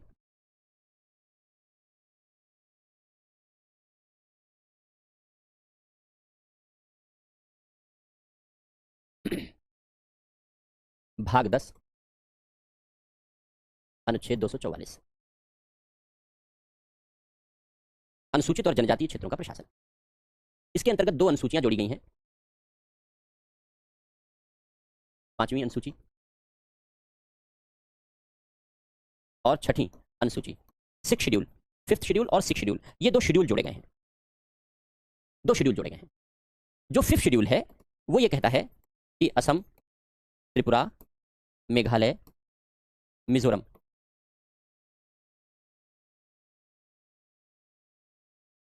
को छोड़कर, असम, त्रिपुरा, मेघालय, मिजोरम नहीं, असम, त्रिपुरा, मेघालय, मिजोरम नहीं, असम, त्रिपुरा, मेघालय, मिजोरम को छोड़कर अन्य राज्यों के अनुसूचित क्षेत्रों का प्रशासन। और जो 6ठी अनुसूची है, ये प्री में पूछा जाता है, 5वीं और 6ठी अनुसूची, 5वीं अनुसूची में क्या लिखा है, 6ठी अनुसूची में क्या लिखा है, अक्सर कंफ्यूजन रहता है इसमें। कंफ्यूजन इसलिए रहता है क्योंकि जो 5वीं अनुसूची के जो क्षेत्र हैं और 6ठी अनुसूची के क्षेत्र हैं, एक में लिखा गया है कि असम, त्रिपुरा, मेघालय, मिजोरम को छोड़कर, और एक में लिखा गया है कि असम, त्रिपुरा, मेघालय और मिजोरम। तो इसमें असम, त्रिपुरा, मेघालय और मिजोरम को छोड़कर, ये कह रहा है, 6ठी अनुसूची कह रहा है असम, त्रिपुरा, मेघालय एवं मिजोरम के जनजातीय क्षेत्रों का प्रशासन। तो देखो, जो 5वीं अनुसूची है, इस 5वीं अनुसूची में असम, त्रिपुरा, मेघालय, मिजोरम शामिल नहीं है, इसमें ये राज्य शामिल नहीं है। इन राज्यों को छोड़ करके बाकी राज्यों के जनजातीय क्षेत्र इसके अंतर्गत आएंगे। लेकिन जो 6ठी अनुसूची है, उस 6ठी अनुसूची में असम, त्रिपुरा, मेघालय, मिजोरम शामिल है। तो असम, त्रिपुरा, मेघालय, मिजोरम 6ठी अनुसूची में शामिल है, 6th शेड्यूल में शामिल है। 5वीं शेड्यूल में इनके राज्य, ये राज्य के भाग नहीं आते, असम, त्रिपुरा, मेघालय, मिजोरम नहीं आते। ये ध्यान रखना है, ये बहुत कंफ्यूजन होता है एग्जाम में पहुंचने के बाद, और वहां गलतियां हो जाती हैं, क्योंकि यहां तो 2 ही अनुसूची हम पढ़ा रहे हैं, तो 2 के लिए आपको समझ में आ रहा है, एग्जाम में गलतियों की संभावना रहती है, इसलिए ध्यान रखना। अब अगर असम, त्रिपुरा, मेघालय, मिजोरम को छोड़कर अन्य राज्य हैं, तो यहां कौन कौन से राज्य हैं, यहां कौन कौन से राज्य हैं, यहाँ है तेलंगाना, आंध्र प्रदेश, महाराष्ट्र, गुजरात, राजस्थान, हिमाचल प्रदेश, मध्य प्रदेश, छत्तीसगढ़, झारखंड, ओडिशा। ये 10 राज्य हैं टोटल। ये 10 राज्य हैं, जो 10 राज्य 5वीं अनुसूची के अंतर्गत आते हैं। ये 10 राज्य 5वीं अनुसूची के अंतर्गत आते हैं और 4 राज्य 6ठी अनुसूची के अंतर्गत आते हैं। तो एग्जाम में जब पूछा जाता है तो आपको कि निम्नलिखित में से कौन सा प्रावधान 5वीं में है, 6ठी में है, तो आपको ये कंफ्यूजन होता है कि कहाँ असम, त्रिपुरा, मेघालय, मिजोरम को छोड़ना है और कहाँ जोड़ना है। तो इसके लिए मैं आपको सलाह दूंगा कि सीधा सा फार्मूला ये याद रखो, कंफ्यूजन ना हो, सीधा सा फार्मूला ये याद रखो कि 6ठी अनुसूची में 4 राज्य हैं और 5वीं अनुसूची में वर्तमान समय में इसके दुगने राज्य हैं, 10 राज्य हैं। 10 राज्य हैं, ये याद करके चलो कि 5वीं अनुसूची में 10 राज्य है और 6ठी अनुसूची में 4 राज्य हैं। अगर ये दिमाग में बैठा रहेगा तो एग्जाम में कभी कंफ्यूजन नहीं होगा। प्री में इस तरीके के क्वेश्चन पूछे गए हैं, पूछे जाते हैं, तो अगर आता है बाय द वे तो वहां कंफ्यूजन ना हो, इसके लिए आपको मैंने ये सीधा सा रास्ता बता दिया कि ये याद कर लो कि यहाँ 5वीं में 10 राज्य हैं, 6ठी में 4 राज्य हैं। या इसको ऐसे भी याद कर सकते हो कि 6ठी अनुसूची में नॉर्थ ईस्ट के राज्य हैं, नॉर्थ ईस्ट के राज्य हैं 6ठी अनुसूची में। 6ठी अनुसूची में नॉर्थ ईस्ट के राज्य हैं और 5वीं अनुसूची में नॉर्थ ईस्ट के अलावा राज्य हैं। ऐसे भी याद कर सकते हो, जैसा समझ सको। तो अब इन क्षेत्रों का प्रशासन थोड़ा अलग तरीके से चलता है। इनका मतलब क्या है यहाँ पर? इनका मतलब यह है कि 5वीं और 6ठी अनुसूची क्यों घोषित की गई है। बेसिकली हर राज्य में कुछ एरिया ऐसे हैं जहां जनजातियों की संख्या ज्यादा है। ये राज्य आपके सामने है, ये राज्य आपके सामने है, ये भी, ये 4 भी और ये 10 भी, जहां जनजातियों की संख्या ज्यादा है। पूरे राज्य में नहीं, राज्य के कुछ कुछ भाग में, कुछ कुछ हिस्से में। इसके अलावा भी अन्य राज्यों में जनजातियां हैं। ऐसा नहीं है कि केवल इन 14 राज्यों में ही जनजातियां हैं, जनजातियां इन राज्यों के अलावा भी हैं। लेकिन ये जो इन राज्यों की जनजातियां हैं, इन राज्यों की जनजातियां जिस क्षेत्र में मौजूद हैं, राज्य के जिस एरिया में हैं, कोई भी क्षेत्र मान लो, जैसे राजस्थान का भीलवाड़ा समझ लो ना, कोई भी एक एरिया मान लो, तो किसी भी राज्य के जिस एरिया में मौजूद हैं वहां उनका पिछड़ापन उसके आसपास के भागों की तुलना में ज्यादा है। पिछड़ापन आसपास के भागों की तुलना में ज्यादा है। तो अगर कोई क्षेत्र जहां जनजातियों की संख्या ज्यादा है, कितनी ज्यादा है ये नहीं पता, बस ज्यादा है, और वो अन्य क्षेत्रों की तुलना में पिछड़ा है, कितना पिछड़ा है ये भी नहीं पता, कि पिछड़ेपन का मापदंड क्या होगा, इनकम क्या होनी चाहिए, प्रति व्यक्ति आय क्या होनी चाहिए, ये सब नहीं, संसाधन कितने होने चाहिए, कुछ भी नहीं, बस पिछड़ा होना चाहिए। पिछड़े का मापदंड कैसे होगा, इसका कोई क्राइटेरिया नहीं है। तो ऐसे पिछड़े हुए जनजातीय क्षेत्रों को हम 5वीं अनुसूची में डाल देंगे तो वो अनुसूचित क्षेत्र हो जाएंगे, 6ठी अनुसूची में डाल देंगे तो वो भी अनुसूचित क्षेत्र हो जाएंगे। अनुसूची में डाल दिया तो अनुसूचित क्षेत्र हो गए, शेड्यूल में डाल दिया शेड्यूल एरिया हो गए। और इनका जो शासन और प्रशासन है वो अलग तरीके से चलाया जाएगा। इनका शासन प्रशासन अलग तरीके से चलाया जाएगा। क्यों अलग तरीके से चलाया जाएगा? क्योंकि जनजातियां हैं। एक बात, उनके कल्चर को भी प्रोटेक्ट करना है, ध्यान में रखना है, और उनमें प्रगतिशील लक्षण भी लाने हैं, ये भी बात है। इसके अलावा यहां पर मैंने आपको एक बात जो बताई उसको मैं फिर से क्लियर कर दे रहा हूं कि किस राज्य के किस क्षेत्र को 5वीं और 6ठी अनुसूची में शामिल किया जाएगा, यह एक सब्जेक्टिव डिसीजन है। यानी इसका कोई ऑब्जेक्टिव क्राइटेरिया नहीं है कि कितनी पॉपुलेशन होगी, जनजातियां 70% होनी चाहिए, 80% होनी चाहिए, 50% होनी चाहिए, ऐसा कोई क्राइटेरिया नहीं है जनजातीय क्षेत्र घोषित करने के लिए। पिछड़ापन कितना होना चाहिए, कि कितनी प्रति व्यक्ति आय होनी चाहिए, पड़ोसी इलाकों से पिछड़ेपन का मापदंड क्या है, इसका कोई मापदंड नहीं है। ये समझ पर आधारित है। अगर राज्य की राज्यपाल को लगता है कि वो एरिया पिछड़ा है तो उसको अनुसूचित क्षेत्र घोषित करवा सकता है। तो इसका कोई क्राइटेरिया नहीं है। बस इतनी सी बात है कि वो क्षेत्र जनजातियों की अधिकता वाला होना चाहिए, वहां जनजातियां अधिक होनी चाहिए, कितनी कोई क्राइटेरिया नहीं, और पिछड़ा होना चाहिए। पिछड़े का क्या मापदंड है, कोई मापदंड नहीं। इस तरीके से 5वीं और 6ठी अनुसूची का क्षेत्र घोषित किया जा सकता है। जब किसी क्षेत्र को 5वीं और 6ठी अनुसूची का क्षेत्र घोषित कर देते हैं तो वहां अलग तरीके से प्रशासन चलने लगता है, थोड़ा सा प्रशासन अलग हो जाता है राज्य से। बाकी तो एक जैसा रहता है, लेकिन थोड़ा सा अंतर आ जाता है। क्या अंतर आ जाता है, यही पढ़ना हमारा पर्पज है। तो सबसे पहले 5वीं अनुसूची के क्षेत्रों का प्रशासन। पहली बात कि कौन घोषित करेगा अनुसूचित क्षेत्र की घोषणा। अनुसूचित क्षेत्र की घोषणा कौन करेगा? किसी भी क्षेत्र को अनुसूचित क्षेत्र राष्ट्रपति करेगा। राष्ट्रपति को कैसे पता चलेगा? राज्यपाल से पता चलेगा। राज्यपाल रिपोर्ट भेजेगा, राज्यपाल सिफारिश भेजेगा, राज्यपाल रिपोर्ट भेजेगा, और राज्यपाल की रिपोर्ट पर, राज्यपाल की सिफारिश पर राष्ट्रपति किसी क्षेत्र को अनुसूचित क्षेत्र घोषित कर सकता है, उसके क्षेत्र को बढ़ा सकता है, उसके क्षेत्र को कम कर सकता है। ये राष्ट्रपति कर सकता है। अनुसूचित क्षेत्र के प्रशासन के संबंध में रिपोर्ट राष्ट्रपति को दी जाएगी। कौन देगा? राज्यपाल द्वारा दी जाएगी। कब दी जाएगी? प्रतिवर्ष दी जाएगी, हर साल दी जाएगी, या मांगने पर दी जाएगी, अपेक्षा करने पर दी जाएगी। अनुसूचित क्षेत्रों का जो प्रशासन है उस प्रशासन के बारे में राष्ट्रपति को राज्यपाल रिपोर्ट देगा, हर साल रिपोर्ट भेजेगा, और अगर उससे पहले भी राष्ट्रपति मांगे तो राष्ट्रपति को रिपोर्ट दिया जाएगा।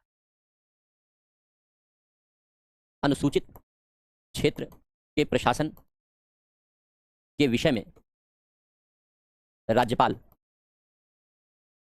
राज्य की मंत्रिपरिषद से स्वतंत्र रहकर निर्णय ले सकता है। इसका मतलब है विवेकानुसार निर्णय ले सकता है। हमने राज्यपाल के विषय में पढ़ा है कि राज्यपाल राज्य की मंत्रिपरिषद की सलाह के आधार पर कार्य करता है। मंत्रिपरिषद का मुखिया मुख्यमंत्री होता है। लेकिन अगर अनुसूचित क्षेत्रों के प्रशासन के बारे में कोई निर्णय लेना है तो मुख्यमंत्री सलाह दे तो राज्यपाल तो लेगा ही। लेकिन अगर मुख्यमंत्री ने कोई सलाह नहीं दी है, राज्यपाल को लगता है कि निर्णय लेना है, तो राज्यपाल बिना मुख्यमंत्री की सलाह लिए अपनी मर्जी से, विवेक से निर्णय ले सकता है, विवेकानुसार निर्णय ले सकता है। लेकिन लेकिन यहां पर राज्यपाल को एक परिषद है उससे परामर्श लेना होगा। राज्यपाल जनजातीय सलाहकार परिषद की सलाह से निर्णय लेगा। यहां विवेक से काम करने का मतलब पूरी तरीके से अपनी मनमानी नहीं है, अपनी मनमर्जी नहीं है, बल्कि यहां विवेक से काम करने का मतलब है कि मुख्यमंत्री से राय नहीं लेगा, मुख्यमंत्री की बात नहीं मानेगा। लेकिन मुख्यमंत्री के अलावा एक ट्राइबल एडवाइजरी काउंसिल बनाई जाएगी। ट्राइबल एडवाइजरी काउंसिल बनाई जाएगी। इसमें 20 सदस्य होंगे। 20 सदस्यों में से जो 3/4 सदस्य होंगे वो राज्य विधानसभा में जनजातियों के प्रतिनिधि होंगे। इसका मतलब यह हुआ कि जो राज्य की विधानसभा है उसमें विधायक चुनकर आते हैं, तो जो अनुसूचित जनजातियों वाले विधायक हैं 3/4 सदस्य, वो विधायक इसके मेंबर होंगे, विधायक उसके मेंबर होंगे। बाकी जो 1/4 सदस्य हैं शेष राज्यपाल द्वारा मनोनीत होंगे। मान लो किसी राज्य में 3/4 कितना हो गया, 15 हो गया, तो मान लो 15 सदस्य जनजातियों वाले नहीं है, अनुसूचित जनजातियों के विधायक 15 से कम है, तब तो बाकी जितने विधायक बचेंगे उन सबको भी राज्यपाल मनोनीत करेगा, लेकिन जनजातियों में से ही मनोनीत करेगा, जनजातियों के बाहर से मनोनीत नहीं करेगा। तो राज्यपाल इस ट्राइबल एडवाइजरी काउंसिल की सलाह से निर्णय लेता है, मंत्रिपरिषद की सलाह से नहीं। क्या कर सकता है राज्यपाल यहां पर? राज्यपाल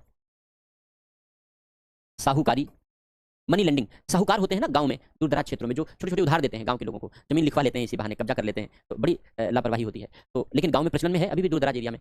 तो राज्यपाल साहूकारी, भूमि के ट्रांसफर आदि विषयों के लिए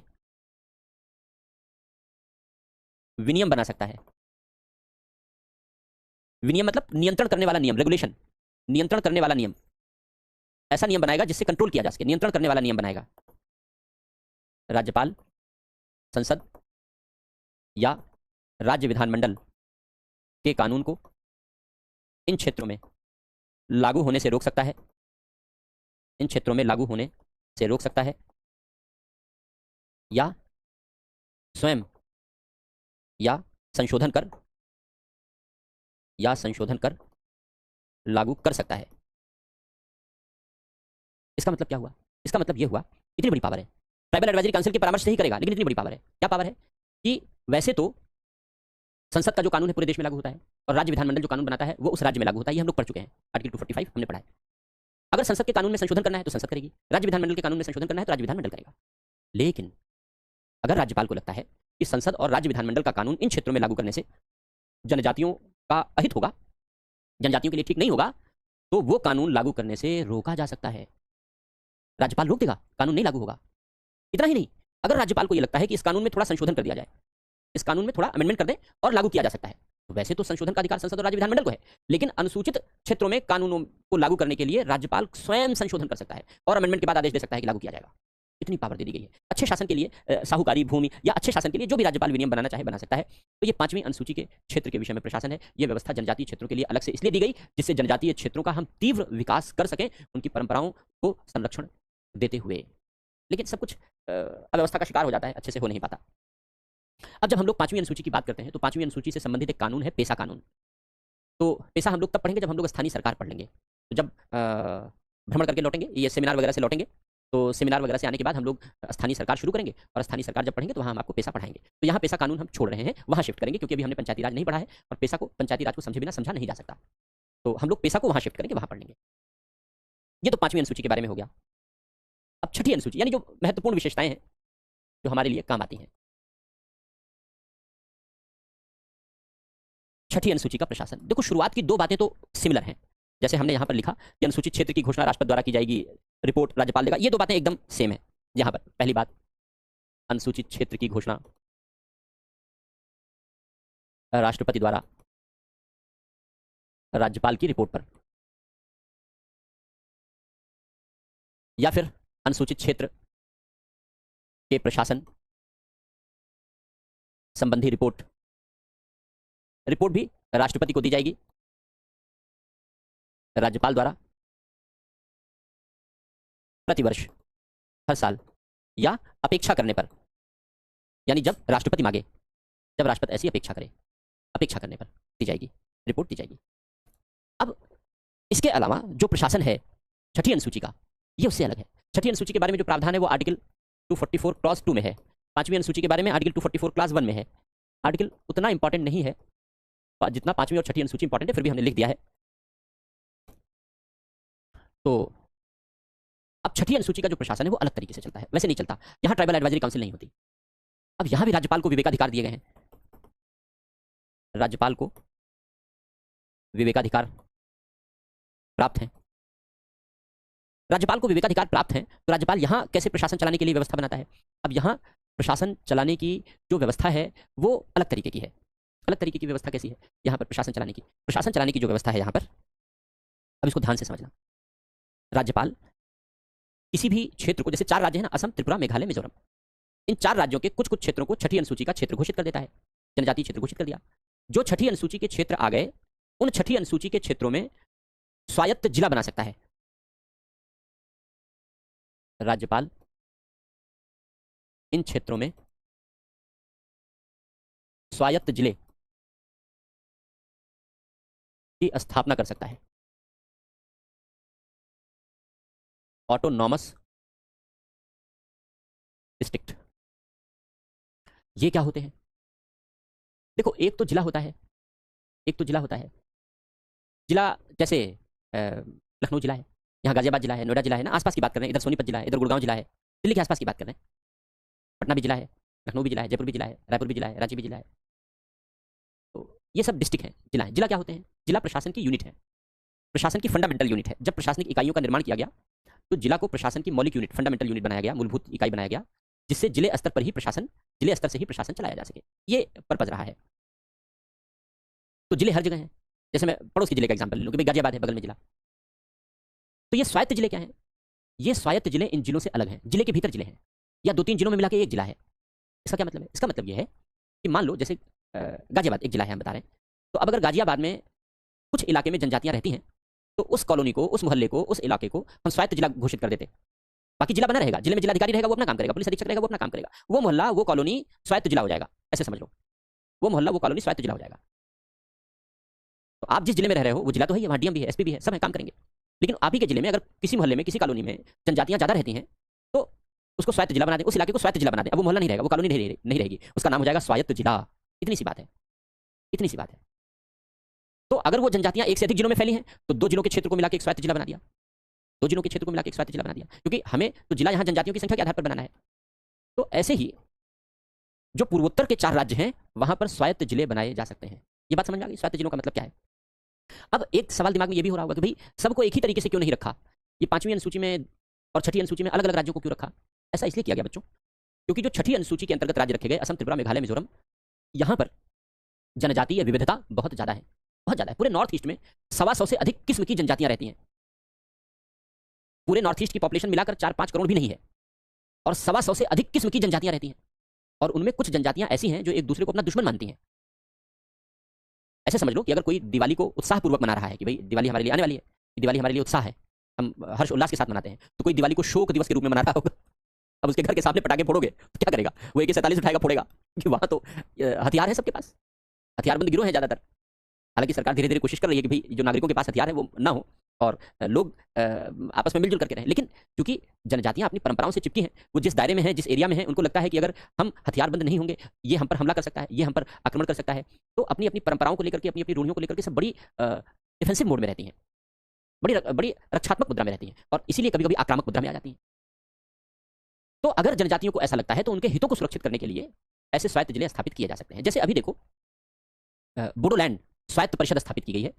उसमें सदस्यों की संख्या बहुत बढ़ा दी गई है, 47 कर दी गई है, क्योंकि जो बोडो जनजातियां हैं, आसाम की हैं बोडो जनजातियां हैं, वो अपने लिए अलग राज्य बनाने के लिए आंदोलन कर रही हैं बहुत दिनों से कि हमको अलग राज्य चाहिए बोडो जनजातियों के लिए। तो भारत सरकार ने बातचीत की, उनको मनाया गया कि भाई क्यों अलग राज्य चाहते हो, छोटी सी जनसंख्या है, छोटा सा क्षेत्र है, बढ़ जाएगा तो तुम्हारे पास संसाधन नहीं रह जाएंगे, तो ऐसा करो कि तुम रहो यहीं पर, आसाम में ही रहो, लेकिन हम तुमको शासन प्रशासन करने की पूरी आज़ादी दे रहे हैं, तुम अपने स्वतंत्र तरीके से शासन प्रशासन चलाओ, उसमें राज्य सरकार हस्तक्षेप नहीं करेगी। मान गए वो लोग, बोले हाँ सही है, ठीक है, मान गए। तो एक बोडोलैंड को स्वायत्त जिला बना करके, बोडो जो एरिया है जनजातियों का, स्वायत्त जिला बना करके उनको प्रशासन का अलग अधिकार दे दिया गया। तो जो उनके अलगाव की मांग थी कि नहीं हमको अलग कर दो असम से, वो ठंडे बस्ते में चली गई। तब तक के लिए देखते हैं, क्योंकि बीच बीच में आती रहती है, लेकिन अभी तो ठंडे बस्ते में चली गई, अभी तो खत्म हो गई। सब मान गए इस बात से कि हाँ ठीक है, हमको अलग सरकार नहीं चाहिए, हमको अलग राज्य नहीं चाहिए, हम अपने स्वायत्त जिले से खुश हैं। तो चूंकि जनजातियां बहुत सारी हैं, इसलिए अगर अलग अलग जनजातियां इस तरीके से आंदोलन करने लगे तो 125 से अधिक जनजातियां हैं, तो 125 प्रदेश तो अकेले नॉर्थ ईस्ट में बनने की नौबत आ जाएगी, 125 राज्य तो अकेले नॉर्थ ईस्ट में बनने की नौबत आ जाएगी। ये स्थिति ना आवे, इसके लिए ये व्यवस्था अपनाने का प्रयास किया गया है। तो राज्यपाल जहां जरूरत है, जहां आवश्यकता है, वहां स्वायत्त जिला घोषित कर सकेगा। अब इस स्वायत्त जिले का शासन कैसे चलेगा, इसका प्रशासन कैसे चलेगा, इसका जो शासन चलाया जाएगा, इसके लिए स्वायत्त जिला परिषद बनाई जाएगी, एडीसी, ऑटोनॉमस डिस्ट्रिक्ट काउंसिल द्वारा शासन चलाया जाएगा। इस एरिया का पूरा शासन और प्रशासन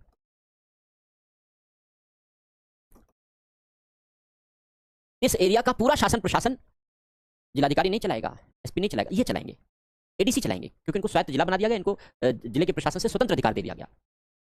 30 सदस्य होते हैं इसमें, कुछ अपवाद बनाए जा सकते हैं, जैसे बोडोलैंड वाला मैंने बताया उसमें 47 है, लेकिन नॉर्मली नियम 30 का है। 30 सदस्य होते हैं, जिनमें 26 निर्वाचित होते हैं, जो जनजातियां मिला करके बनाई गई हैं उन जनजातियों के द्वारा निर्वाचित होते हैं, जनजातियों द्वारा निर्वाचित होते हैं, बाकी 4 मनोनीत हो जाएंगे। अब ये जो स्वायत्त जिला परिषद हैं, इनके पास इनको अर्धविधायी शक्तियां दी जाएंगी, कार्यकारी शक्ति मिलेगी पूरी, और अर्ध न्यायिक शक्तियां दे दी जाएंगी, क्वाशी लेजिस्लेटिव, एग्जीक्यूटिव और क्वाशी जुडिशियल। ये क्या होता है, कानून बनाने का अधिकार किसका है, संसद का है, राज्य विधानमंडल का है। न्याय देने का अधिकार किसका है, न्यायपालिका का है।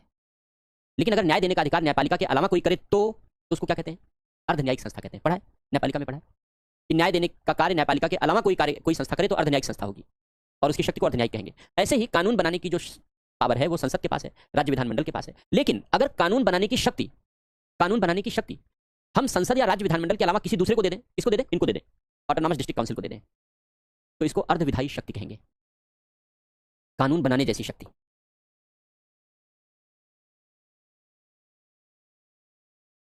न्याय करने जैसी शक्ति।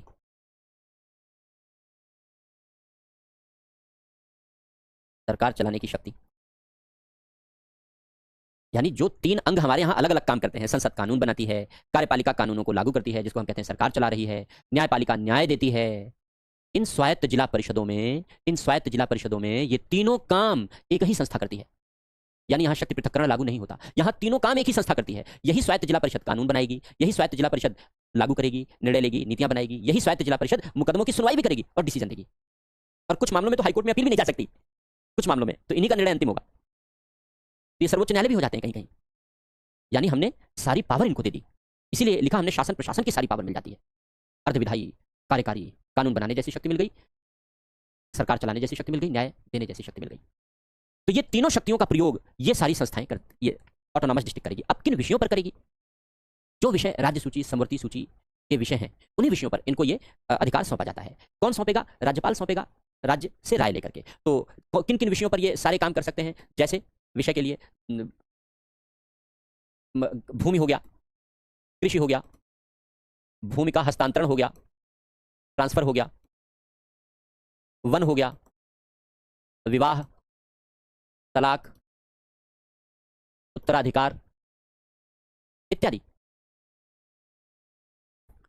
जो विषय उनके महत्व के हैं, जिस विषय की उन्होंने डिमांड कर रखी है कि दे दो हमको, हम काम करेंगे, नहीं दोगे तो फिर हमको अलग राज्य चाहिए, है ना। तो समझौता जिस विषय पर हो जाए, जो विषय उन्हें सौंप दिए जाएं, उन सारे विषय पर ये कानून बनाएंगे, इन्हीं सारे विषय पर इन कानूनों को ये लागू भी करेंगे, इन्हीं सारे विषय पर ये न्याय भी करेंगे। यानी इनके पास संसद जैसी पावर भी है, यही प्रधानमंत्री भी हैं, यही उच्चतम न्यायालय भी है, सब यही है। स्वायत्त जिला परिषद, इतनी पावर मिल जाती है, इतनी शक्ति मिल जाती है। तो ये स्वायत्त जिला परिषदों के माध्यम से जनजातीय क्षेत्रों का प्रशासन चलाया जाता है। इसलिए क्योंकि जो जनजातीय जो नॉर्थ ईस्ट का एरिया है वो काफ़ी डाइवर्स है, काफ़ी विविधता से युक्त है, इसलिए ऐसा यहाँ पर नॉर्थ ईस्ट के क्षेत्र में किया गया है। अब यहाँ भी जैसे एडीसी है तो इस एडीसी को राज्यपाल भंग भी कर सकता है। राज्यपाल एडीसी को भंग कर सकता है। जैसे 5 साल के लिए चुनी जाती है, नॉर्मली जो व्यवस्था है यही है, अलग अलग में अलग अलग व्यवस्था बनाई जा सकती है, लेकिन नॉर्मली व्यवस्था यही है कि 5 साल के लिए चुनी जाती है। तो 5 साल से पहले अगर ये गलत काम कर रही है, भ्रष्टाचार कर रही है या कुछ भी कर रही है, तो राज्यपाल एक आयोग बनाएगा, वो उसकी जांच करेगा, जांच करके रिपोर्ट देगा और राज्यपाल रिपोर्ट लेकर के एडीसी को भंग कर सकता है। 6 महीने के भीतर फिर दोबारा एडीसी का चुनाव कराया जाएगा, या अगर एडीसी अपने आप को ठीक तरीके से काम करने के लिए प्रतिबद्धता प्रकट करती है तो रिवाइव की जा सकती है, जैसा राज्यपाल चाहे वैसा किया जा सकता है। तो एडीसी भंग हो सकती है। उसी तरीके से जैसे हमने वहां पर कहा कि जो कानून है संसद और राज्य विधानमंडल के कानून, उनको यहाँ पर लागू करने से रोका जा सकता है, तो यहाँ भी इसी तरीके के प्रावधान है। तो लिखो, लेकिन थोड़ा सा अंतर है, अंतर में लिखो, लिखो यहाँ पर बोल के लिखवा रहा हूँ, लिखो राज्यपाल, राज्यपाल असम में, राज्यपाल असम में संसद और राज्य विधानमंडल, राज्यपाल असम में संसद और राज्य विधानमंडल के कानूनों को, संसद और राज्य विधानमंडल के कानूनों को लागू होने से रोक सकता है, लागू होने से रोक सकता है, या संशोधन कर लागू कर सकता है, या संशोधन कर लागू कर सकता है। अगला पॉइंट लिखो, किंतु किंतु मेघालय, मिजोरम और त्रिपुरा में, किंतु मेघालय, मिजोरम और त्रिपुरा में संसद के कानूनों के लिए यह शक्ति, ये अंतर याद ध्यान में रखना है, मेघालय, मिजोरम और त्रिपुरा में संसद के कानूनों के लिए यह शक्ति राष्ट्रपति में निहित है, संसद के कानूनों के लिए यह शक्ति राष्ट्रपति में निहित है, और राज्य विधानमंडल के लिए के कानूनों के लिए, और राज्य विधानमंडल के कानूनों के लिए यह शक्ति राज्यपाल में निहित है। राज्य विधानमंडल के कानूनों के लिए यह शक्ति राज्यपाल में निहित है। और अंतिम पॉइंट लिख लो, अंतिम पॉइंट लिख लो, राज्यपाल इन क्षेत्रों में, राज्यपाल इन क्षेत्रों में किसी खनिज, राज्यपाल इन क्षेत्रों में किसी खनिज या उससे संबंधित विवाद, या उससे संबंधित विवाद का समाधान भी कर सकता है। जैसे खनिज का लाइसेंस है ना, पट्टा लिया गया, कितने साल का है, क्या है, उससे लाइसेंस की जो फीस मिली, या लाइसेंस पर जो शेयर मिलना था, तो बहुत सारी बातें जो भी इससे रिलेटेड डिस्प्यूट होगा उसका समाधान कर सकता है। तो ये हो गया 5वीं और 6ठी अनुसूची। इतनी आज़ादी देने के बाद भी 6ठी अनुसूची में, 6ठी अनुसूची के क्षेत्रों की गुणवत्ता बहुत अच्छी नहीं है। क्यों? क्योंकि नॉर्मली लोग जागरूक नहीं है, करप्शन हर जगह है। जैसे पूरा मेघालय 6ठी अनुसूची में आता है, पूरा का पूरा मेघालय 6ठी अनुसूची में आता है, और वहां पर कोयले की अवैध माइंस बहुत ज़्यादा है, जबकि सब 6ठी अनुसूची में आती है, लेकिन कोयले की अवैध माइन खाने बहुत हैं। और वो रैट कोल माइन है, रैट कोल माइन उन्हें कहते हैं जो बहुत छोटी छोटी माइन होती हैं, वहाँ आदमी नहीं जा सकता, तो छोटे छोटे बच्चों को घुटनों के बल भेजा जाता है अंदर कोयले की खदान में। यानी कितना मानवीय है, और बाल श्रम का उल्लंघन भी है। कितनी बार ये रिपोर्ट आती रहती है, यूट्यूब पर भी इस तरीके की बहुत सारी वीडियोज़ भी हैं। तो लेकिन अब वही बात है कि जनजातियों के मामले में इंटरफेयर करो तो वो तुरंत तलवारें खींच लेते हैं कि भाई हमको अलग कर दो। ये भी एक बड़ी समस्या है। तो अपना जो शासन प्रशासन है खुद अच्छे से चलाना चाहिए, जागरूकता से चलाना चाहिए, क्योंकि इससे ज़्यादा आज़ादी क्या मिलेगी शासन चलाने की, प्रशासन चलाने की। क्योंकि छोटा सा एरिया है, लाख लाख की पॉपुलेशन है, छोटा सा एरिया है, वहीं से लोग चुनकर आ रहे हैं, प्रशासन चला रहे हैं, तो ज़्यादा इफेक्टिव तरीके से होना चाहिए, लेकिन नहीं हो पाता। तो एनीवे, आज हम लोगों ने यूनियन टेरिटरी पढ़ा, 5वीं और 6ठी अनुसूची पढ़ लिया, तो ये चीज़ें हम लोगों ने कवर कर ली हैं। चैट ऑन करते हैं, आपके क्वेश्चन देख लेते हैं।